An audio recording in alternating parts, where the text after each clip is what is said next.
Well, hey guys, happy Monday to you. Oh, that's not right. That's not the right view at all. How about that? That's a little bit better. Good to see you. Had a little Jerry Todd from SCTV moment there. I hope you guys are having an absolutely wonderful Monday, or the best Monday you can possibly have. I, of course, am Bill Sylvie, the Dungeon Delver. It is good to see you. It's good to be seen by you. And I hope you're doing fine and dandy. And of course, tonight's live stream is brought to you by our friends at Hellebarde Games. Hellebarde Games makes the kind of adventure modules that they'd like to play, whether it's for Castles and Crusades 5th edition or the OSR at large. Old school rules are in effect at the table, and you can check them out at DriveThruRPG or their website, hellebardegames.com. We love us some Hellebarde Games around here. And wow, you guys are just jumping right in with the old school chat. Greetings, Drone Swarm. I'm not sure, is this the first time you've hung out with us? You're welcome. I mean that is you're welcome to hang out with us, and welcome here and all that sort of jazz and mataz. Excellent. Welcome aboard. I see a few new faces out there. Hello, Kennick. Who else was out there who I did not immediately recognize? Somebody. I saw a new name out there. But anyway, Rob E. Are you just joining us for the first time? Speaking of shout outs, not just to our sponsor, but I'd like to give a special shout out to my friend Stacy, who got me a set of lovely Guinness pint glasses, and I'm going to have a little libation from one tonight. You guys go ahead and get a drink too. You all brought stuff to drink, right? Well, anyway, so this one's mine. And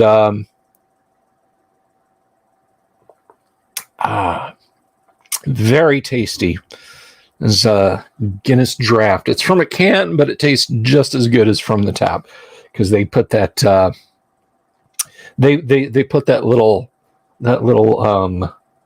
was it argon gas cartridge in there or something like that. It's a little smaller than a ping pong ball, and when the pressure differential changes when you pop it, it aerates the Guinness, so you get a lovely you get a lovely the widget. That's what it's called. Thank you, Bob. Yes, the widget. You get a lovely head on your Guinness. Not quite as much as if you got a pull at the bar, but then they'd have to put a widget like that big in there to give you that much aeration, and we certainly don't want that. I've had the Samuel Smith Oatmeal Stout. It's okay. Nitrogen, that's it. Nitrogen.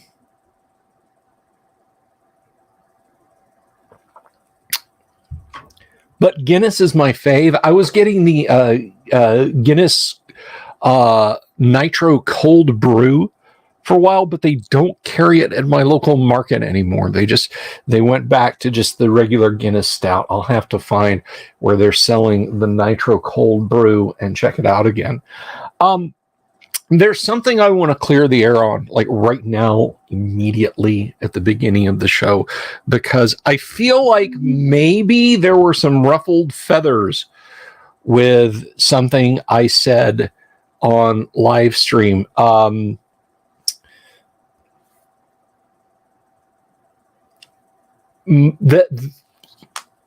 Warner Brothers has decided that the Lord of the Rings needs to be an extended franchise, and we need to get prequels and sequels and sidequels and alternate views and that sort of thing. And I hate it. I hate that.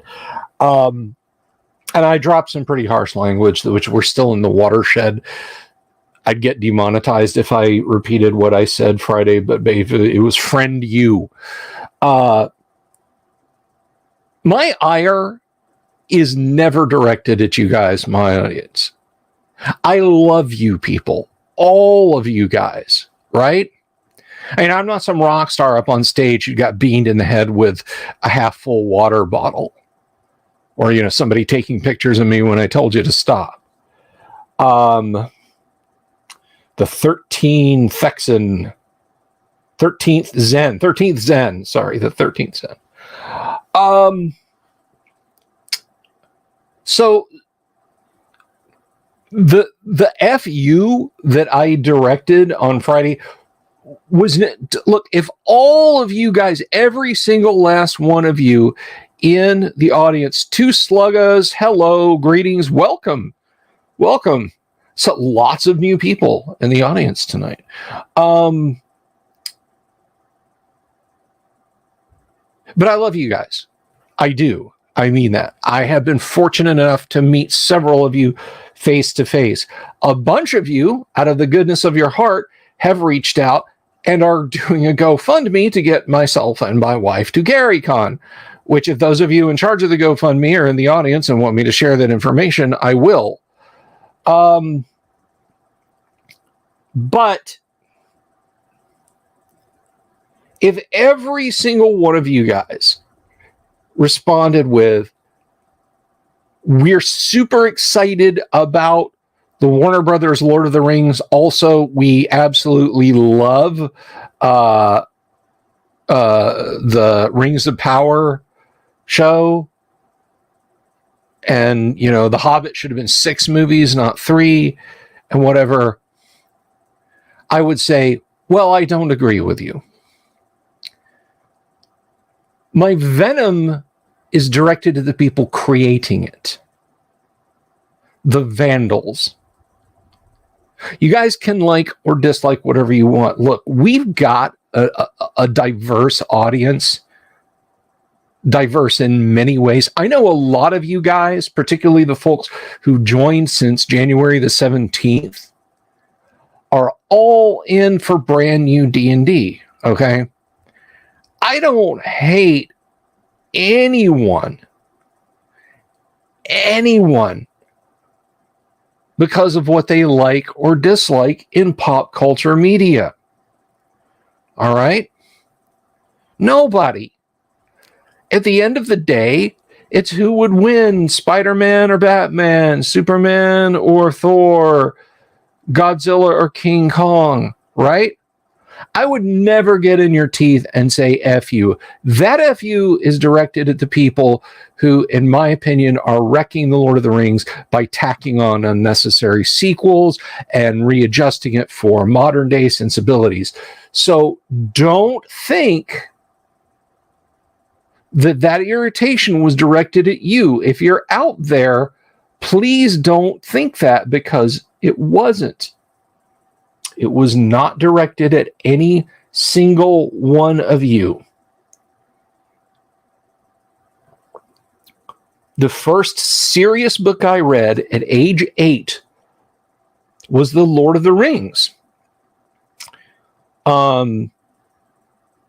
I saw The Hobbit on TV. I fell in love with it. My aunt gave me the Ballantine Lord of the Rings box set that was in print at the time. You know, the one, the gold foil box with the different tiles that Tolkien had painted with the elven names underneath them. And it had a copy of The Hobbit and The Lord of the Rings tucked in there. You know the one I'm talking about.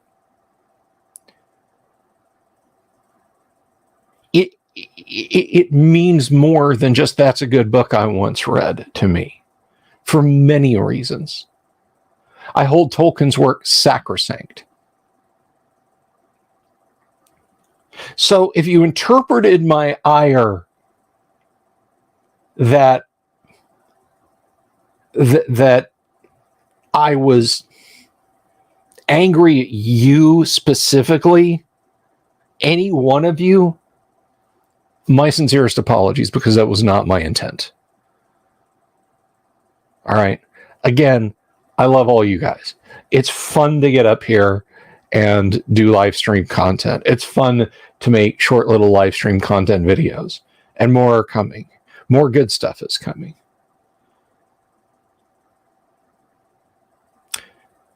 First time catching a live stream. Time zones mean I'm normally working. I gotcha. Thank you for your understanding, VSWiki. Now, on to important things. BX is best. Change your mind.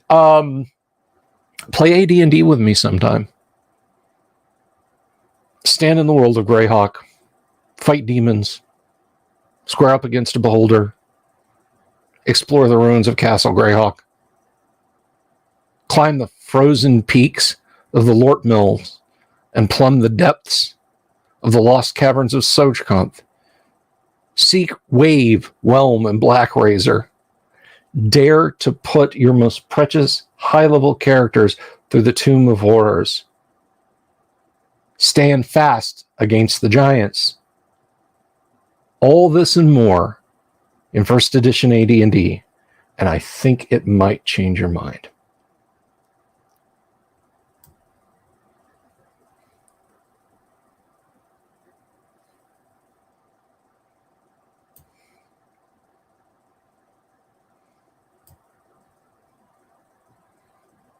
I do still have that golden box Pansusa. I sure do. Now, I got a separate set of the books because my... So here's the thing. My book set is not complete. My Aunt Donna, who gave me the set, I had a copy of The Fellowship of the Ring with me when I went to Alabama to a funeral of a family member when I was in high school. She'd given it to me when I was in elementary school and we lived in Alabama. It was an emotional time for everyone. A cousin of mine of my age had passed away in an automobile accident. And she was very teary-eyed and asked if she could borrow my copy of The Fellowship of the Ring back. So my original set is now incomplete. She passed away a couple of years after my father did. And I was never in touch with her family, her extended family out on that side. So I wound up with an incomplete set, but the actual box. And I bought a new mint set of the books in a used bookstore. It literally looked like they took them out of the box, did something with the box, and just set them on the shelf. And I said, I'll take those.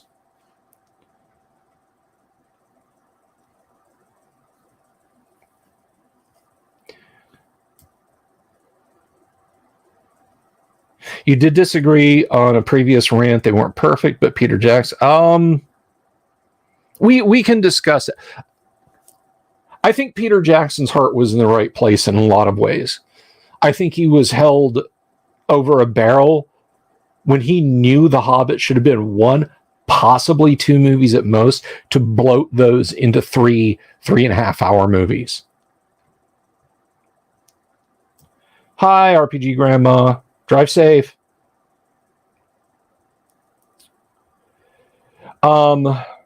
But anyway, up the chat. Drone Swarm asked about logos, about TSR logos. So here's the deal with TSR logos. The favorite book of the trilogy, it is The Lord of the Rings. It's not a trilogy. I'll tell you a little bit of trivia about that in a second. But the logos, the TSR logos, the first logo, I should have art up for this, but this is kind of improvisational, right? You know, I didn't really think I'd be talking about this. Maybe we can do just a quick dive of TSR logos one day. The first logo that Tactical Studies Rules products were published under was the G&K colophon. Gary Gygax, Don K, G and K. Don K was Gary Gygax's first partner. People think that Dave Arneson was there from the start. He wasn't. But it was the GK. Then they went to the TSR Lizard Man logo, and that was the logo for a long time. So long, in fact, that it is on a first edition Advanced Dungeons & Dragons hardback, which I bet you guys didn't know, and I will show you. Hang on a second. If I can get this down without breaking anything.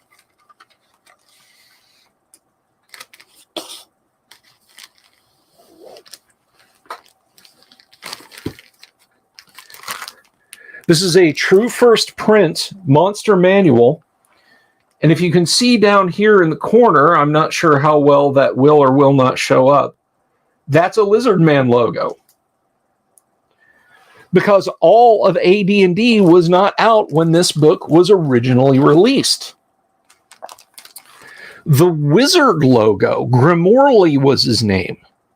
Grimorley did not come on board until late 77. Now here, TSR ran into a bit of an image problem.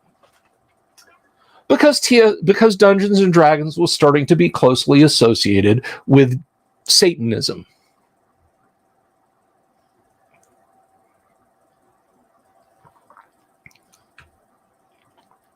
So, greetings, Dungeon Minister. So, the Wizard logo stayed until, I want to say, 1980-ish was when they said, well, that looks a bit like we're a little maybe too, black magic steeped. So let's go to Darlene Pickle, the artist. Darlene divined a half face, and that was a very cool logo. But it started getting gimlet eyes almost as quickly because, lo and behold, that symbol pops up prominently in astrology. Mike Dymark, greetings. Grendel 13.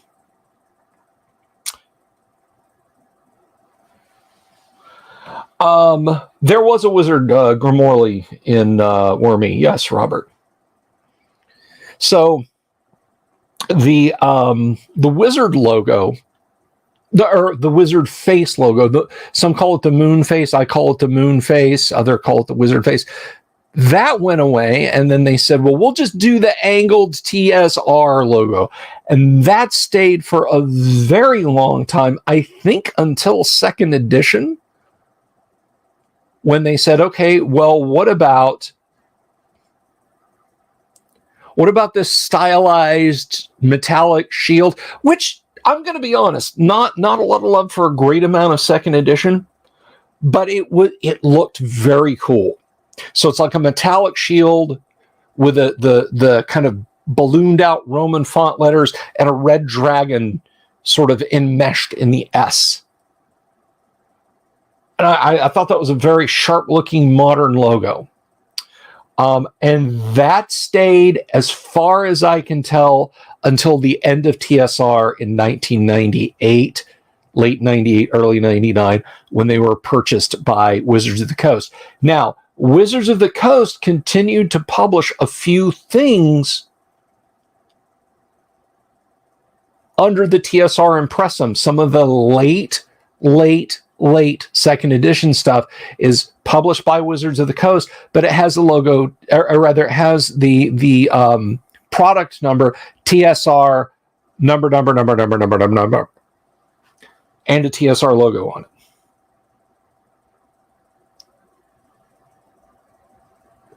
Hollywood is the Lochnar Lux. The linked block letters TSR logo comes in. It's Kabuki's got it in the mid 1980s. They just dropped any and all pretense of magical looking logos and just went with just TSR. Yes, the silver anniversary sets were from Wizards of the Coast. I have the. I'm not going to try and pull it out because it would be a nightmare to try and get out. But you can see it behind the Soriyama book, kind of over here. I have the TSR silver anniversary box set. So glad I bought one of those.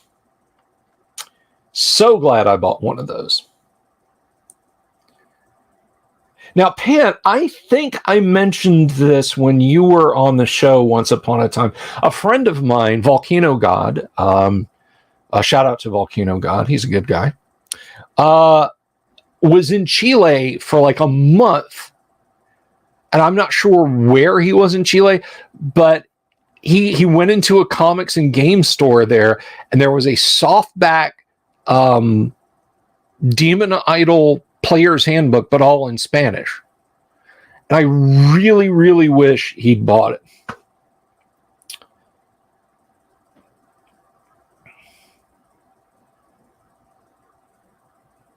That's nice, Matt R.R. Conductor. So I hope you're playing First Edition AD&D now. You have everything you need to play First Edition Advanced Dungeons & Dragons. The final 1E module from TSR, that is right. It is L3, Deep Dwarven Delve. And the story behind L3 is kind of heartbreaking.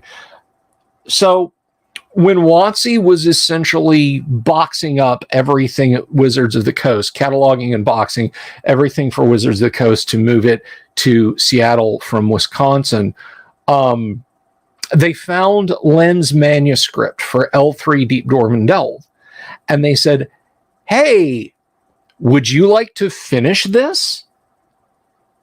And we can publish it for the 25th anniversary as the last First Edition AD&D module? And he said, yeah, but it'll take a lot of work. And they said, great. So he then rewrote Deep Dwarven Delve and FedExed it back to Wizards of the Coast. And I don't know if they were in transit from Wisconsin to Washington, or if they were already back in Washington, or if they were still in Wisconsin. They promptly lost his manuscript. Yes, they lost the original manuscript for L3. And so,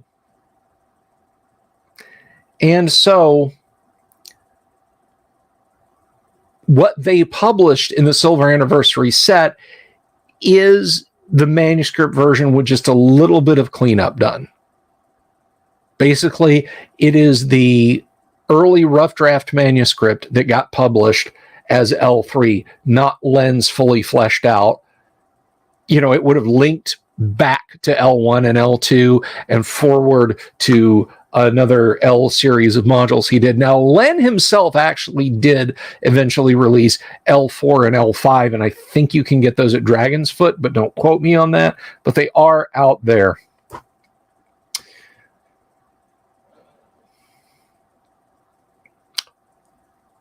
Yes, they lost Len Lakofka's notes.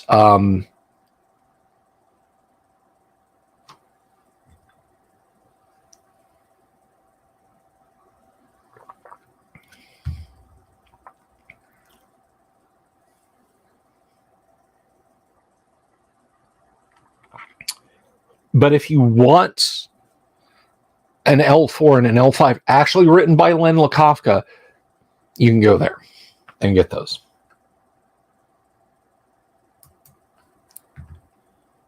So I'm hoping now that no promises here. Lakofka, not Kafka, Ricky. I have no interest in human misery other than just memes. Oh, thank you, Joshua. But anyway, I don't know for sure yet. Well, let me first of all, let me tell you what's going on this week. The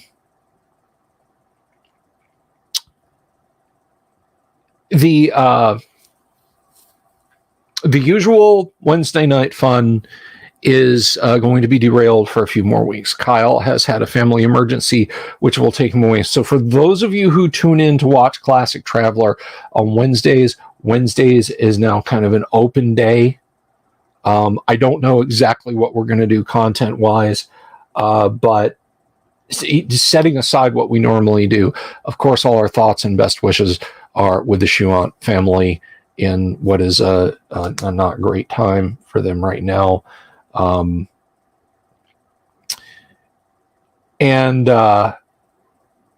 So he will be Car Wars game, Space Hulk. You guys are quick with the suggestions. We can talk about Car Wars or Star Frontiers. Oh my gosh, you guys are drowning me. Yes, the L3 notes are on Dragon's Foot. You guys are just drowning me with suggestions. We'll do something. We'll do something fun. But I am hoping this week, and if it has to be Wednesday, then it will be Wednesday. But you guys might remember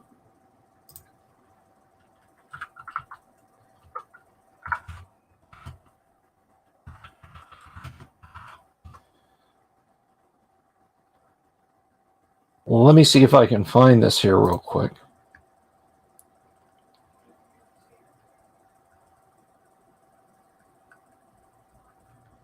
Come on. So I believe it was on CBR.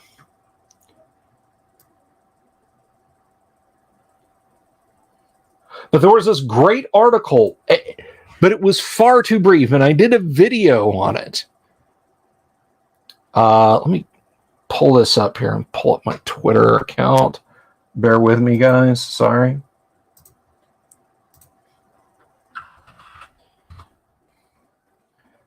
Be patient.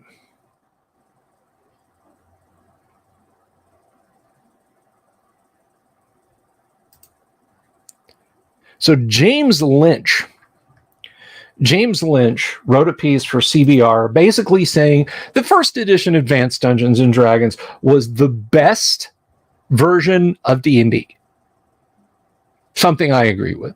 And I reached out to James and I posted a video. Or actually, James reached out to me. I created a video extolling his article because it's nice to see that from the press. It's nice to not be treated like a an ugly piece of furniture that ruins an otherwise pulled together room, right? I'm not familiar with Open Legend, Big Yehuda. So I reached out to James Lynch reached out to me. We've been chit-chatting. I want to have James on the show. And let's deep dive on his opinions on why, because that would be awesome. I hope that can happen this week. If it happens this week, it'll be Wednesday or Thursday. I'm not sure which day it'll happen. I'm only going to do it on Wednesday or Thursday because tomorrow night, for those of you who are unaware, tomorrow night, we'll be playing first edition Advanced Dungeons and Dragons. We will actually be having a let's play of AD&D. I got me 4 adventurers with a heart full of fear. Ladies and gentlemen, boys and girls, dying time is here. So that's what we do on Tuesdays. Wednesdays is normally Classic Traveler or something else that my co-host Kyle Schuant wants to run. Kyle is away. So that leaves Wednesday and Thursday, which is nominally wide open. Friday, we do a little preamble ramble like this, but then on the back half of Friday, we play Classic Gamma World. We have got a just a humdinger of a game going on in Gamma World right now, which you guys won't want to miss if you've never experienced Classic Gamma World. The gonzo, the fun, the desolation, the destruction. We've got it all. The character deaths, the mutations, the robots run amok, so on and etc. Thank you, Jeremy Rule. Jeremy Rule asked a question, and that is salient, and I'm going to come back to that in just a second. But thank you very much for the super. So we'll figure out which day, if it's going to happen, if James is able to join us, and then we'll go from there. We'll go from there. So Jeremy Rule, for $5, thank you for the super again, my friend. I appreciate that. Oh yeah, I always make it a point to announce what we're doing in the week on a Monday night. Drone Swarm. Greetings, Mark Hoover. Good to see you. Jeremy asks, have I started to see the effects of ChatGPT AI on D&D, or is it still to come? Right now, ChatGPT is a toy. Now, for funsies, I would never stoop to this, all right? I would never stoop to this. I consider it tantamount to plagiarism.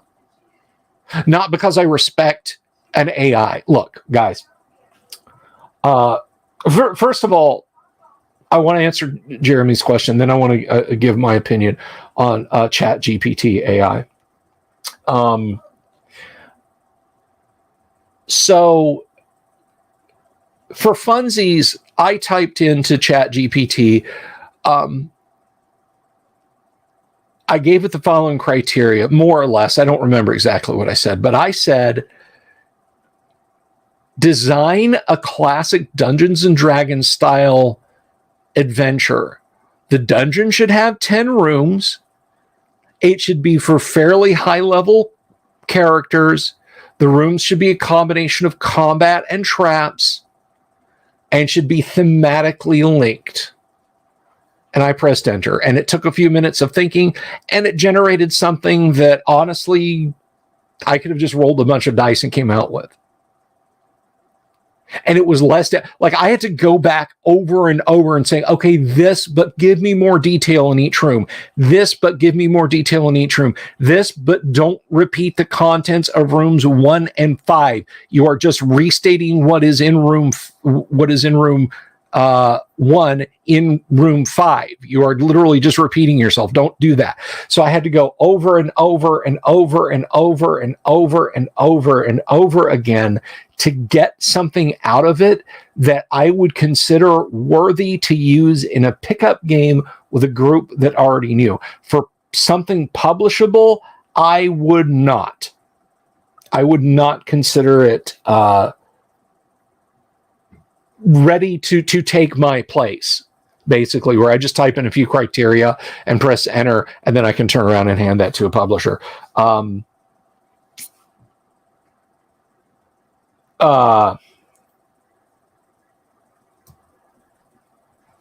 So I hope that answers your question, Jeremy. Now, Mark Hoover says something very clever, very appropriate. ChatGPT helped me overcome some writer's block issues. Guess what? It did the same for me. I didn't take any of the ideas that it gave me, but it literally broke loose a logjam in my head. So I'll give it that. Now, when I was a kid, I'm sorry, I want to answer a question that Ricky asked. I am looking to write some freelance articles. For what? Freelance articles for what? Give me a bit more criteria. Matt R. Conductor, I tried DMing one time. It was DMing anything actually. Accidentally self. I don't think you did anything wrong, Matt R. Conductor.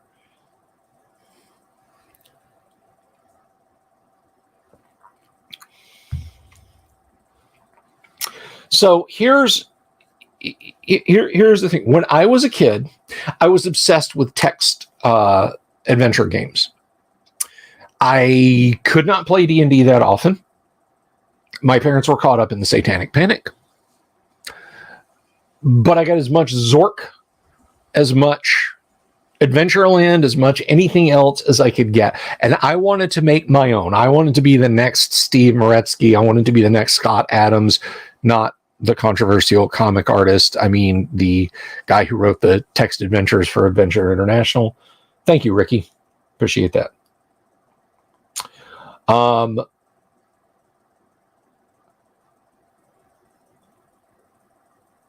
I wanted to do that. So I researched how it worked.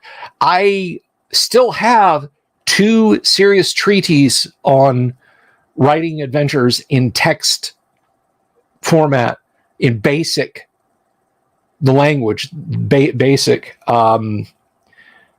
Derek Mann, you are in a maze of twisty passages all alike. It is pitch black. You are likely to be eaten by a grue. I explored the lore and everything. And I fundamentally, insofar as a 12, 13, 14, 15-year-old kid began to understand how a parser works. And a parser essentially breaks down elements of what you say, hunks them through a database of verb, noun, pronoun, adverb, and so on. And then, based on what it is, applies output from a data set, best estimating the best way to do that. If you ask ChatGPT, are you just an advanced form of parser? ChatGPT will tell you, yes, I am just a type of parser. One of the most fascinating programs I ever messed with, and ChatGPT again will say, yes, this is the kind of program that I am, was ELIZA. It was written in BASIC by Joseph Weizenbaum in the 1960s. And it was a computer psychologist. Anyone who's of my age will remember shareware copies, or not shareware copies, but copies of ELIZA on shareware BBS sites, or, you could get it as a type-in program in magazines. I remember it was in Byte, and ELIZA was just an advanced form of parser. It cannot initiate anything. It is not an intelligence. It is a string parser. It disassembles what you said, and based on noun, verb, adverb, adjective, pronoun, conjunctions, tenses, goes through lookup tables of data sets and tries to feed you back, and pads those with kind of friendly talk.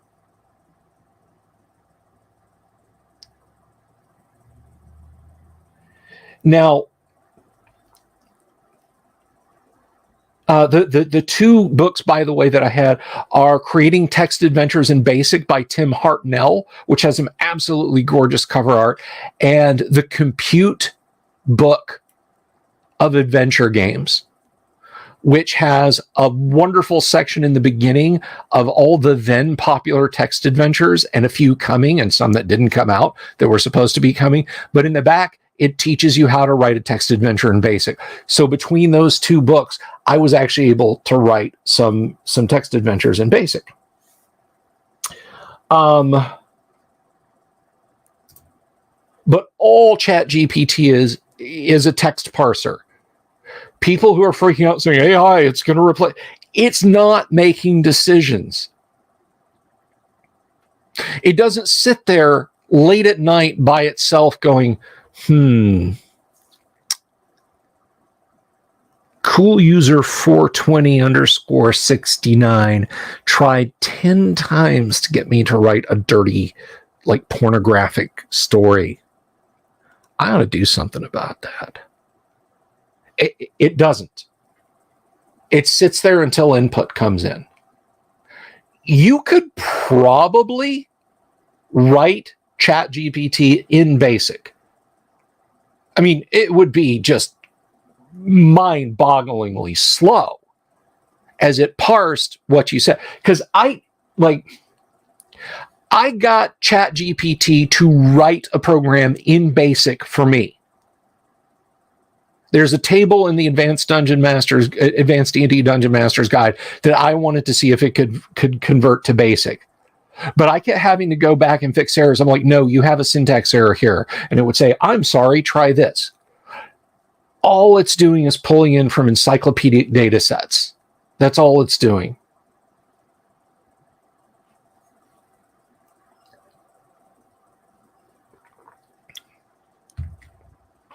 So ChatGPT is just a very clever text parser. But it's not making decisions. It's just not. It is literally just compiling input from you. Yeah, think Pascal, anything like that. It's a fun toy. It's fun to play with. Like I said, I sat down one day and I said, hey, ChatGPT, when I was a kid, I used to write programs in BASIC. I used to write text adventures in BASIC. Could you help me write a text adventure in BASIC? And it said, sure. I think we could write a simple text adventure in BASIC together. I said, great. That's awesome. Now, without launching into the explanation of why, simple text adventures in BASIC, if you remember, if you're of an age and you remember text adventures, and this is relevant to the AI question. Don't run off yet, Jeremy, please. But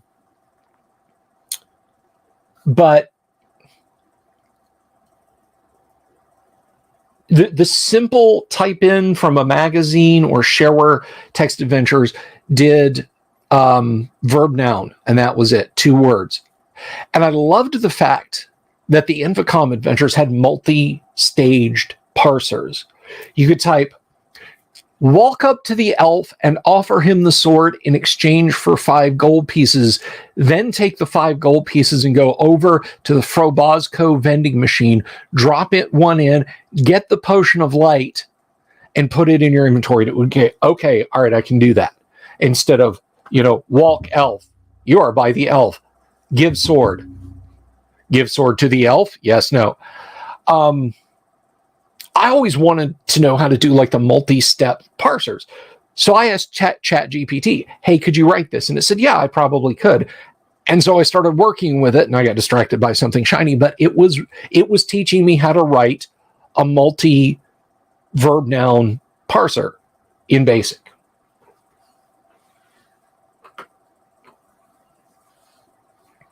So that's what I have to say about AI. Yes, the Infocom parser was fantastic.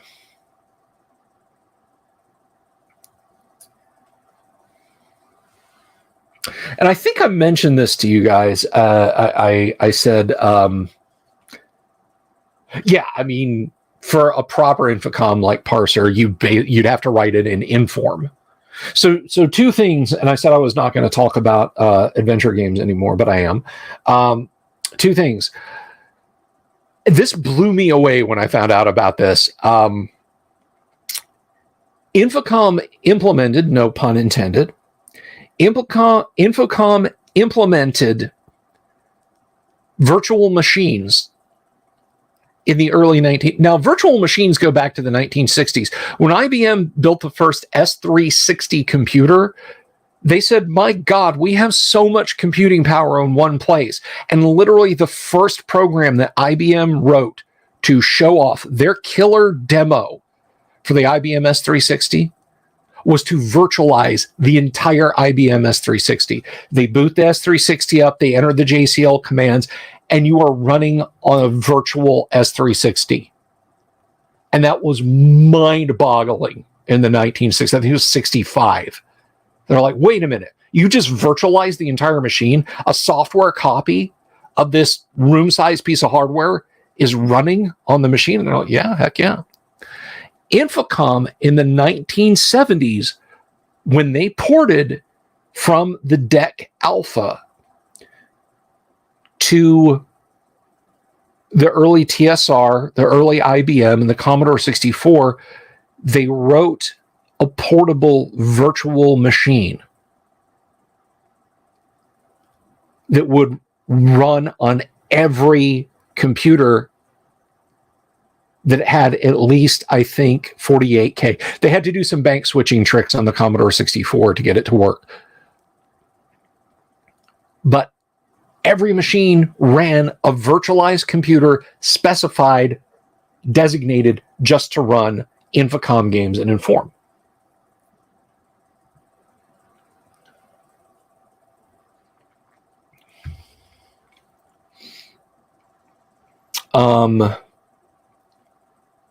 I feel like there was something else I was going to mention too.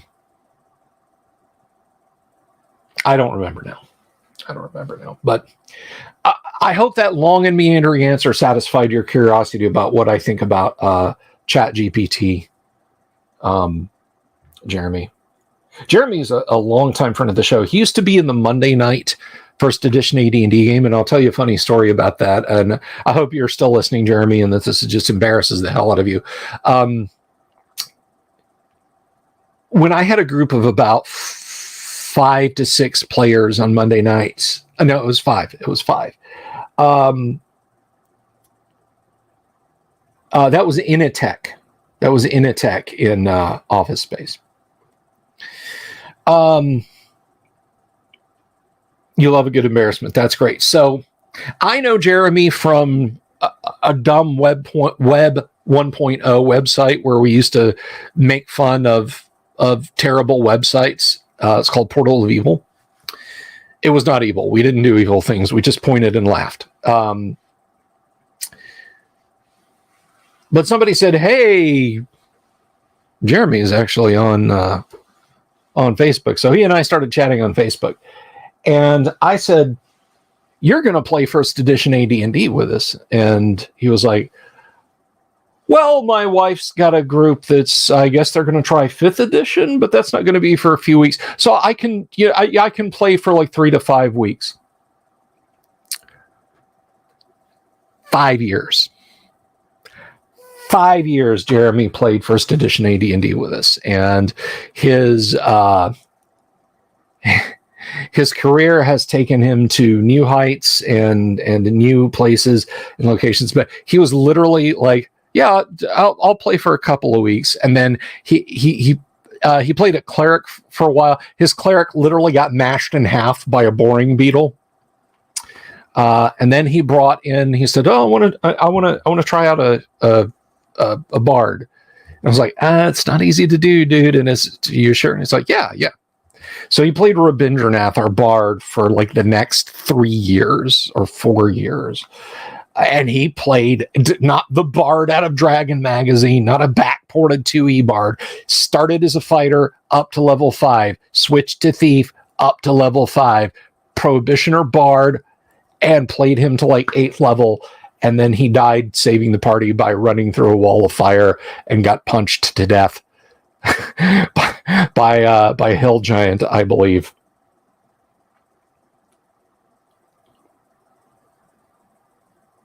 Take care, Mark. Peace.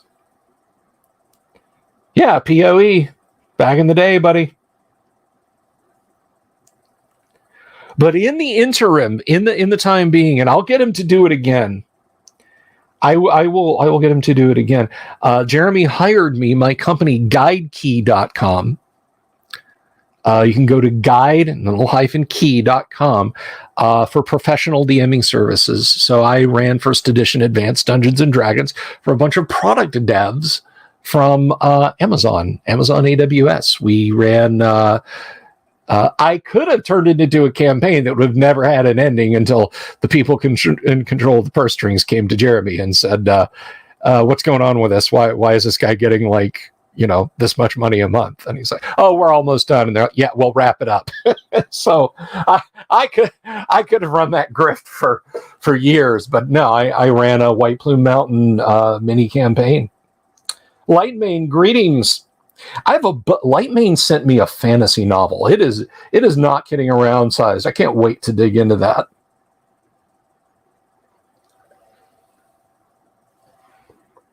And start reading that sucker.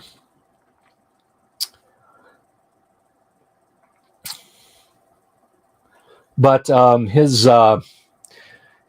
battle cry was, "I'm singing and swinging." One of Rabindranath's like high watermark moments, and this just tickles me because this is like the fun stuff that you can do. I think it's kind of exclusive to older versions of AD&D or older versions of D&D because they're not rules specific, but they were in the Lost Caverns of Sojkant, and as you well know, in the Lost Caverns, there is a clay golem. Now, depending on who you talk to, the clay golem in the monster manual is either insanely difficult or there's a typo you should ignore, and they're not that difficult to deal with at all. And so the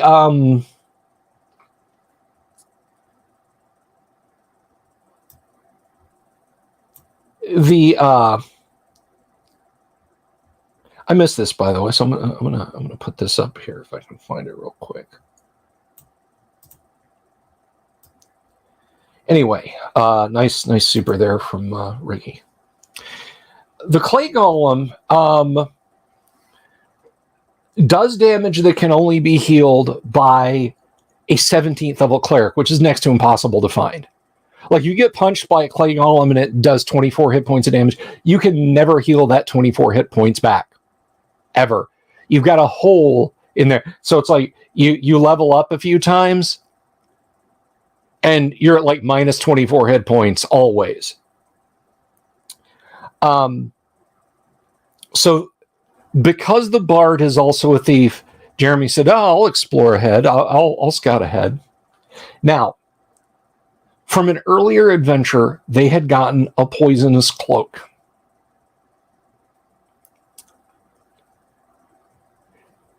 Here's Rabindranath scouting ahead. Imagine his miniatures here and the maps here. Here's Rabindranath scouting ahead. He rounds the corner, and there's the clay golem. And I said, the clay golem's there, his fists balled up. He stares at you with his dead, empty eyes and raises back a fist. What are you going to do? He said, with a flourish, I offer him the poison cloak. Now, what can damage a golem is very limited. The damage the golem could throw out would have been more than sufficient to kill Rabindranath. I will answer you that in just a second. And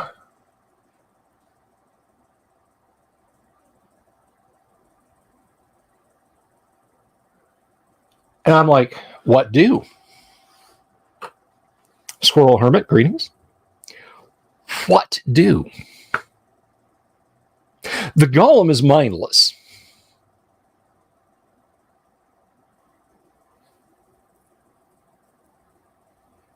Should it just pash him into paste? It's not going to go, ooh, and put the cloak on and then fall over dead. But what do? So Jeremy, roll percentile dice. Because I'm thinking, you know, the bard's ability to do anything. I think he rolled like a 98 on D100. And I said, swinging at you. First we rolled initiative. Jeremy won. And he says, I turned to run. And I said, swinging at you, the golem grabs the cloak. And Rabindranath flees the scene, leaving the golem standing there, holding the cloak, completely unable to catch him as he spends his entire, like, the separation was like 5 seconds. He literally was able to move for like almost half of a round, which was more than enough to get him around a corner and get him away from the golem. But offering the golem the cloak caused the golem to hesitate ever so slightly. Again, the poison wouldn't do anything to the golem, which I didn't tell him at the time. But I thought it was a little bit more dramatic than the golem puts on the cloak and nothing happens. He snatches it away. And in that moment, Rabindranath, when danger reared its ugly head, Rabindranath turned and fled, which is exactly what he did.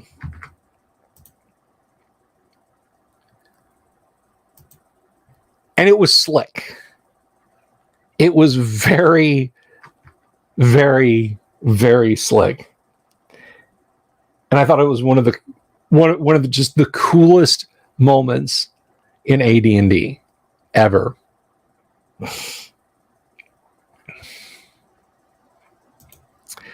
So, yeah, Jeremy had an absolutely great 1E bard that he ran until he didn't. Bravely and smartly fled, yes.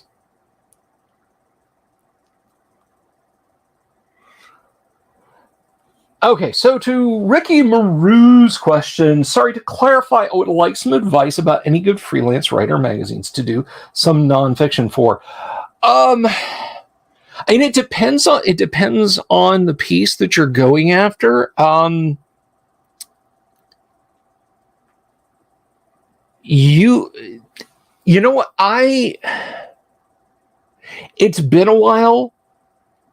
It's been a minute or two, but my wife actually directed me to a website once upon a time, a couple of years back at least, that had a system in place for you to offer yourself up as a freelance writer through their system, where basically they would throw you ideas and you could say, yes, I want to do an article on that, or no, I don't. I will try and find that for you.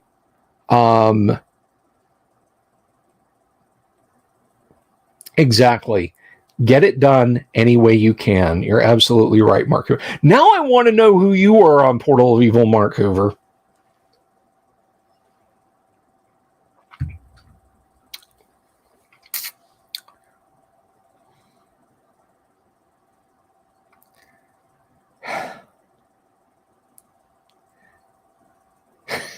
Right. Jeremy and I are like, all right, spill. So I hope I did Rabindranath justice there, Jeremy. Anyway, Ricky, I will get that information for you, and I will try and get that to you. I will absolutely try and get that information to you. That's right. Enjoy, who gave us a meme that I still occasionally see pop up. The was that a Mercedes you were sitting in? That silver Mercedes, giving us the blue steel look, Jeremy. I still see that pop up from time to time.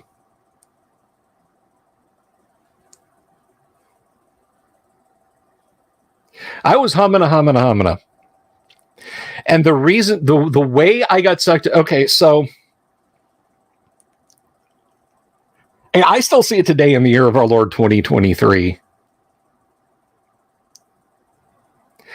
D&D specific stuff you want to write about fantasy. Okay, I will see what I can dig up for you, Ricky.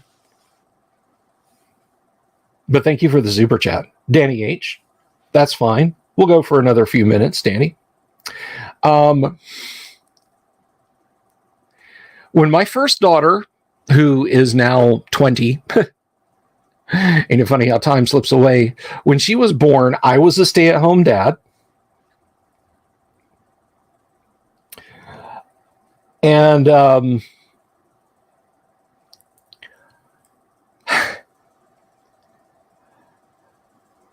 Charlotte would not be put down. There was no put me in my walker. There was no put me in my bouncy chair. There was no lay me down in the bassinet. No, sir.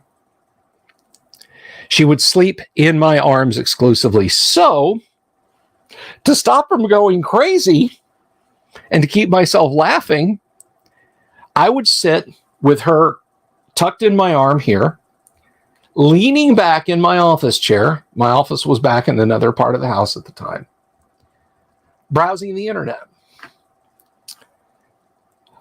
And the best humor website on the internet at the time, in my opinion, was Something Awful. Well, Something Awful had a little links thing on the right-hand side, Friends of Something Awful, and Portal of Evil, run by Chet Falasek. And if you're a fan of Valve games, Portal, the Half-Life games, Chet did some dialogue for those games, wrote some dialogue for those. And so I'm like, what is this Portal of Evil thing? And I click there, and I was like, this is good. This is fun. So you could respond on the forums, but it would append your physical IP address and where you were coming from. If you registered, it wouldn't do that. And a dear friend of mine, someone who became a dear friend of mine, because I would post, so I was like, these people are kind of sketch. I don't want to use my real name.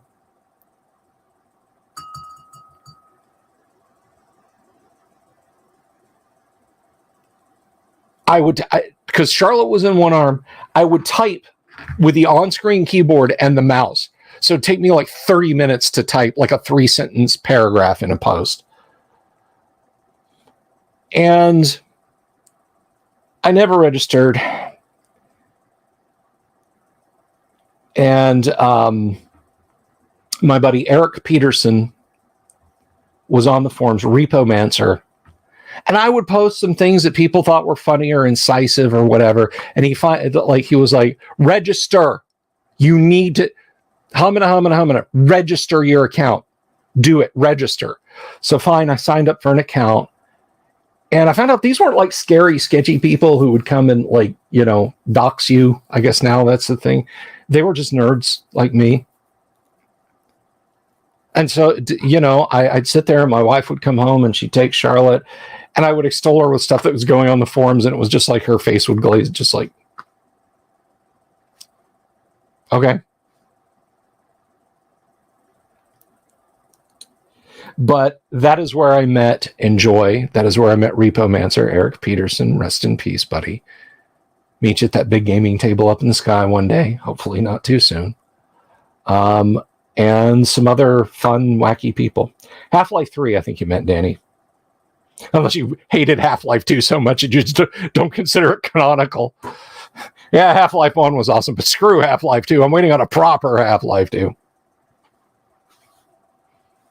Who were you, Mark? Spill. Who were you on Portal of Evil? I want to know. You need to tell us. Drone Swarm played a bard that used disguise spells to play a whole year as a female elven paladin. That's funny. That is funny. Slipperman. Now I'm going to go dig through the archived contents and find you.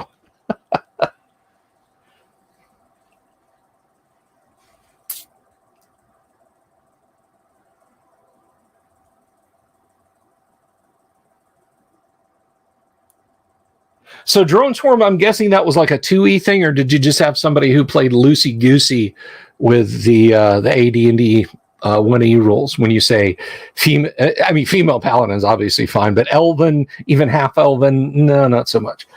To people who like, I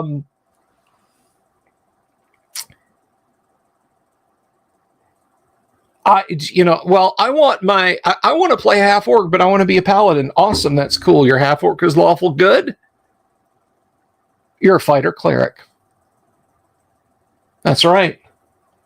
You stand up for Hieronius, for Palor, for whoever, and you are the best paladin you can be.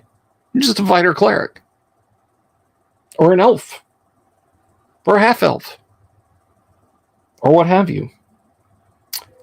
Living Greyhawk.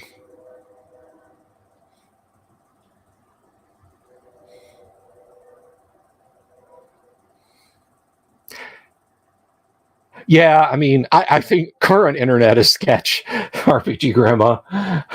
I don't think it's just early internet. It's current internet is pretty sketch too.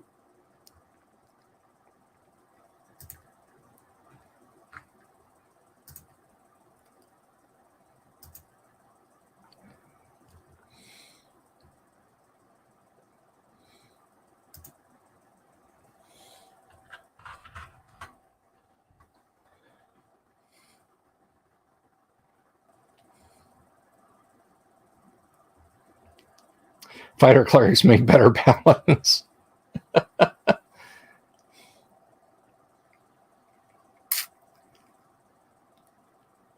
Well, that's true, but I mean, if you want the demi-human, but that is also lawful good, and you want kind of a paladin, I mean, obviously you don't get detect evil, protection from evil, immunity to disease, ability to cure disease, call for a warhorse, and all that jazz and mataz. But I would totally get into playing in AD&D a lawful good half orc fighter cleric who believed himself heart and soul to be a paladin. He wanted to be a paladin, and by gum, he's a paladin. No lay on hands, cure light wounds. Hieronius smiles on him. If his wisdom is high enough, he can heal better than a paladin could. He can turn undead right out of the box, He rides a mule. He called for his warhorse, and a mule came wandering out of the woods. You have a good night, too. A half ogre that thought he was an alchemist. Me pour this into this. Me pour this into this. Boom. Ha ha. Me invent potion. You drink. It's a bunch of foamy powder on a flat rock. It's good for you. I had two half-orc fighters in a very short a very short campaign that believed they thought the gnome in the party was an ugly baby. They would go berserk if the gnome got hurt and insist on carrying the gnome through the dungeon in basically the equivalent of a baby Bjorn. The player of the gnome just went with it.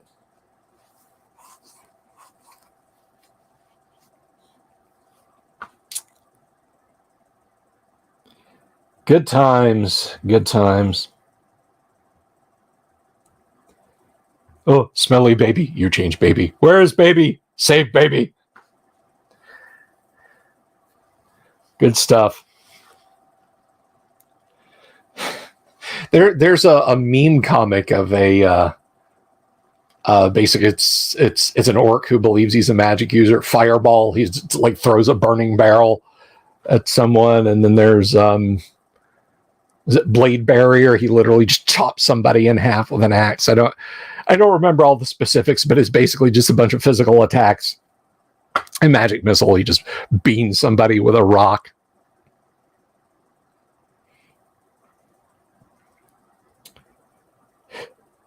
Drone Swarm, who run Bartertown? James Hayes, greetings. You having a great evening, can't complain. The ogre paladin with the sentient sword.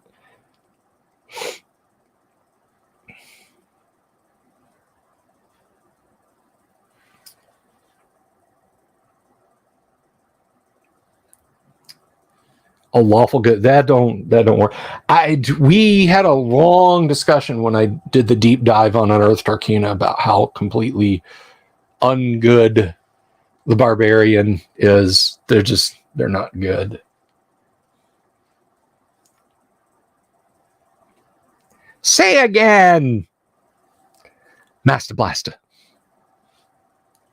Not fans of the barbarian around here.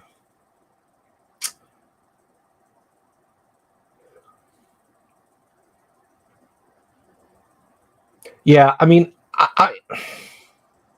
I think if you had left the paladin as their own class, I'm sorry, the cavalier as their own class rather than taking the paladin away from the fighter class and sticking them into the cavalier class, like I'm not okay with that.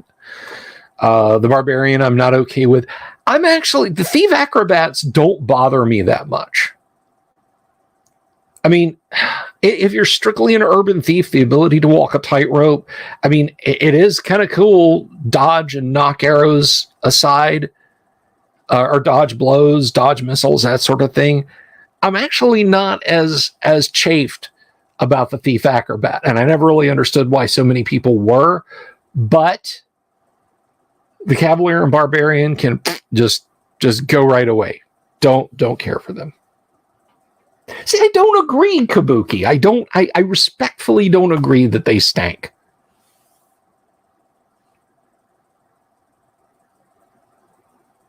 I'm not a fan of the Cavalier class.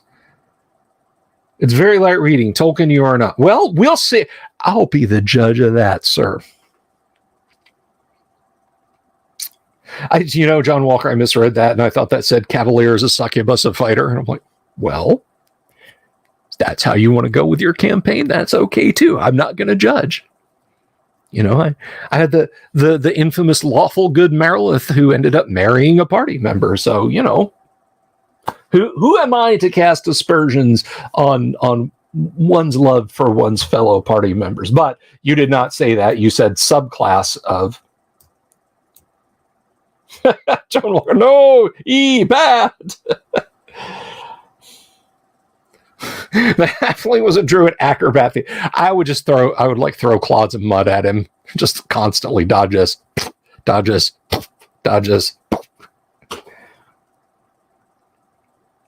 Cav and Barbarian require too much experience. Love it. Yeah.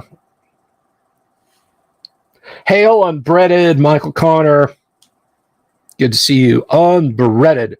And this glass is unbreaded. There's no more Guinness in it. It is completely unbreaded. I have to speak to our special folks who have the decoder ring. Michael Connor, did you hear about the Mignonia case and Ty Beard? You don't have to respond, just putting that out there. I'll get him in the dungeon and hit him with it, traps it. Puts parts of him to... Okay. Barbarian class designed to almost be a guarantee they wouldn't work in most parties. Yeah, I don't...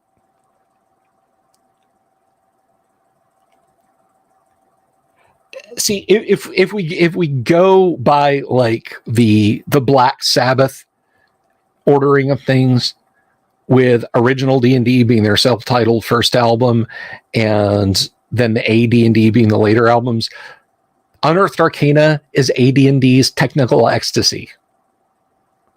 If you remember the synth-heavy, almost prog-like Black Sabbath album, that's kind of where we're at with AD&D by the time Unearthed Arcana rolls around.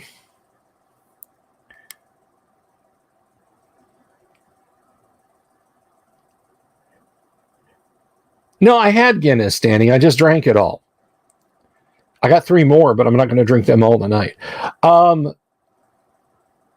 Michael, just my last hearing was that the case had fallen through.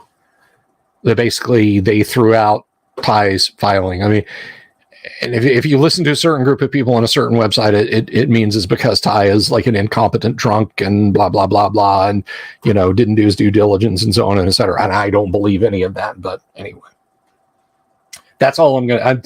I don't want to go too inside baseball. Collecting says, when I play as a fighter, you stick to the 4 basic fighter, thief, cleric, and magic user.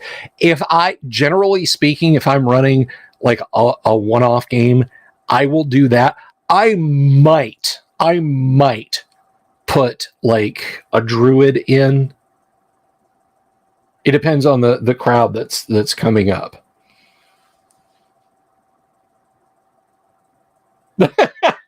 Fifth edition doesn't even make the Black Sabbath scale. It's more like the score from Jurassic Park played on kazoos. Fair enough.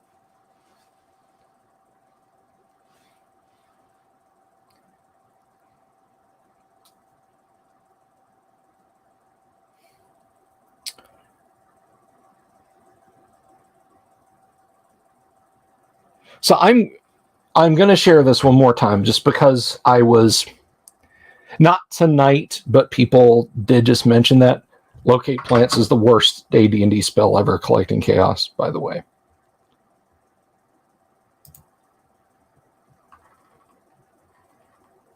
I just have been asked to share this before, so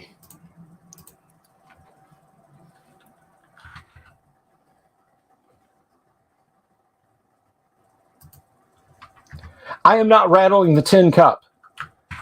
But if anyone would like to contribute to this, you may absolutely do so.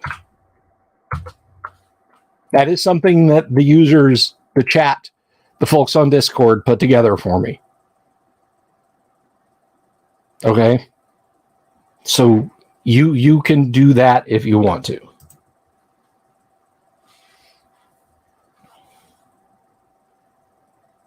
That is, I think you can just take it up to Bill's game weekend.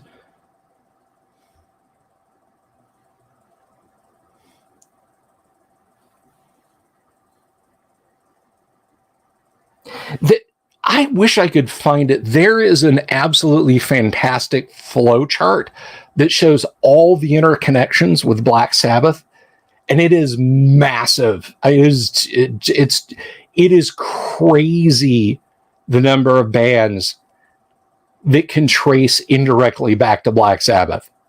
It's like 6 degrees of Iommi, Ward, Butler, and Osborne. We'll see you, Dungeon Minister. Be good.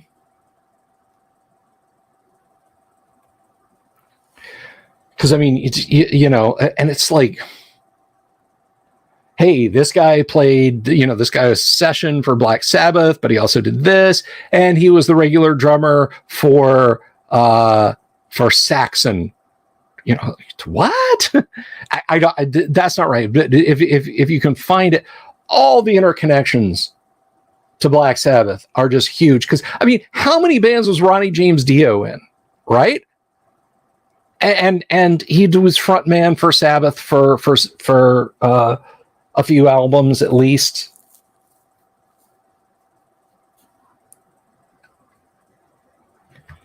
It is just mind-boggling.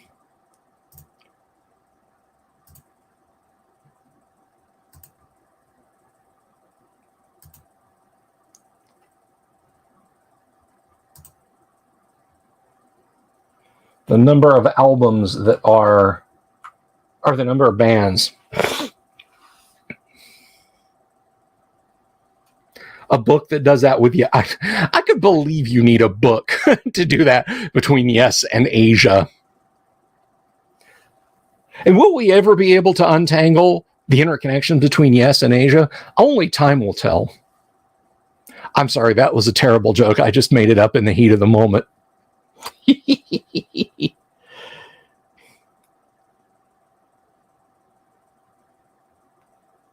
Very cool, Light Main. We'll check it out. Elf, yes, he was an elf.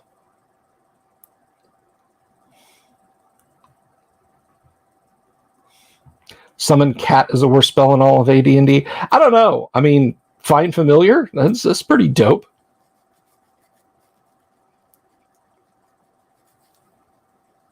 I mean, you know, connections between Supertramp and Pink Floyd. Connections between Pink Floyd and the Beach Boys. That's right. Because the Beach Boys perform on The Wall.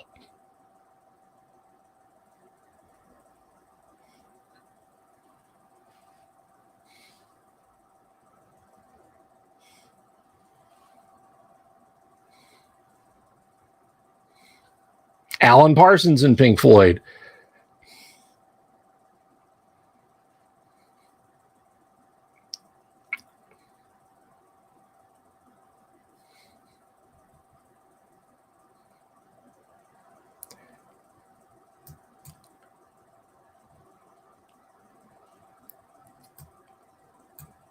One of the old roomies claimed his uncle was a drummer for Sabbath. There was a period of time when I could believe it. There was a woman who I dated briefly, and I kind of have the receipts. I saw this. Her brother was the drummer for Mountain, the kind of folk rock hippie band. He was the drummer for Mountain. I miss you, MJ.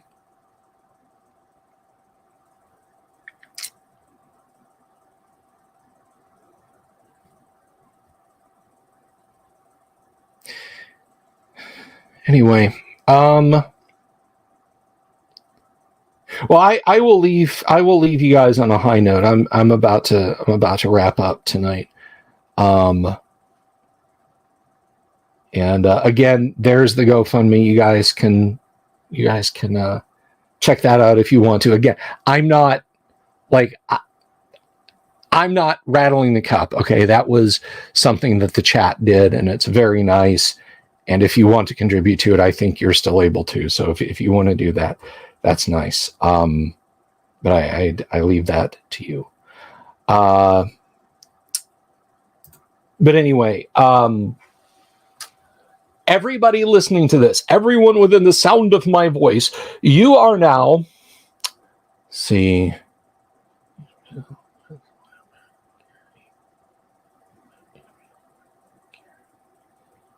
you guys are now 5 degrees separated from H.P. Lovecraft.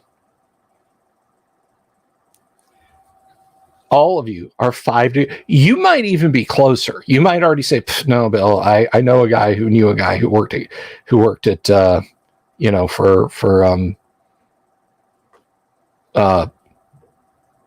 Arkham Press." So So here is your 5 degrees of H.P. Lovecraft. H.P. Lovecraft corresponded with and advised the writing of Fritz Leiber. In fact, there were a couple of Fafhrd and Grey Mauser stories where Leiber wanted to introduce the Elder Gods, and HPL said, I'm okay with it, but your stuff is too good for what I write. Like, your high fantasy is too good. Don't do that. So, HPL to Fritz Leiber. Fritz Leiber became friends with Gary Gygax. They were buddies.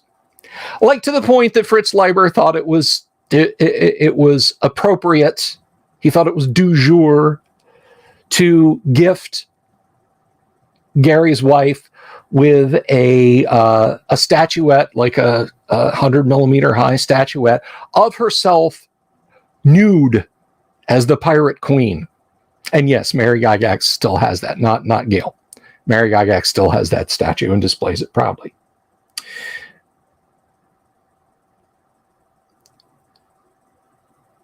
I, of course, worked with Gary Gygax.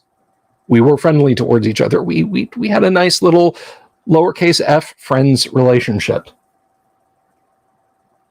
And you guys know me. So there you go. You're all, congratulations, you're in the club. You are 5 degrees separated, all of you, from Howard Phillips Lovecraft. Ain't that cool? That and $1.50 will get you a bottomless cup of coffee at Denny's. So, with that said, we're going to wrap up tonight, guys. I want to thank everybody for hanging out. Thank you, Jeremy, for the super. Thank you for the supers, plural. Of course, Ricky Maru, TK from the Tuesday night AD&D, which you should be here for. Like, if you're not here watching AD&D and Tuesday night, what are you doing? What else did you have to do? The answer is nothing. You had nothing to do. So you'll be here tomorrow night watching the live play of Classic First Edition Advanced Dungeons and Dragons. That's right. You 6 degrees separated from Robert E. Howard. I'll be back tomorrow night. We'll have a little preamble ramble. Then we'll jump straight in to Classic First Edition AD&D, and we'll talk to I'll reach out to James again and see if he wants to come on the show. That's James Lynch, who wrote a fun little article on CBR extolling the virtues of First Edition Advanced Dungeons and Dragons. And I will see you then. But until then, guys, first of all, if you're not already subscribed, please subscribe. Please click the bell icon for notifications. Give the video a like if you like it. Share it around. Share this video. Share the links to the channel. That really helps. You can support us on Patreon. You can support us on Subscribestar. But thank you to everyone in the chat for being here tonight. It was wonderful to have you all. I'll see you tomorrow night. Just be good to each other. And I mean what I said at the beginning of the show. I love you guys all. I bear no animus towards any of you. If you come here to have a good time and have fun and enjoy what we're saying and doing, then that's how things are going to be. And I welcome you with open arms, regardless of what you like in the geek sphere. I really do. Take care, guys. Have you seen my owl bear?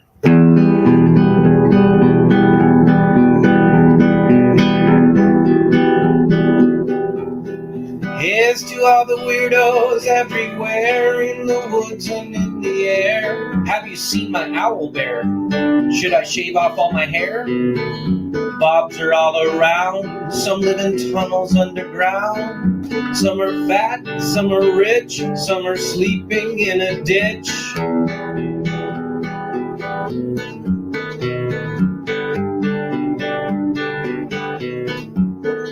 Can you ride a working horse without a saddle, way off course. Naked as a toad, all the way to Smoky Joe's. Have you seen the little creep driving fast in his little green Jeep? He smells like fish and brandy, but his rotten teeth look dandy. Take me to the show, I don't care if fast or slow. From action flicks to dancing flicks, just take me to the show.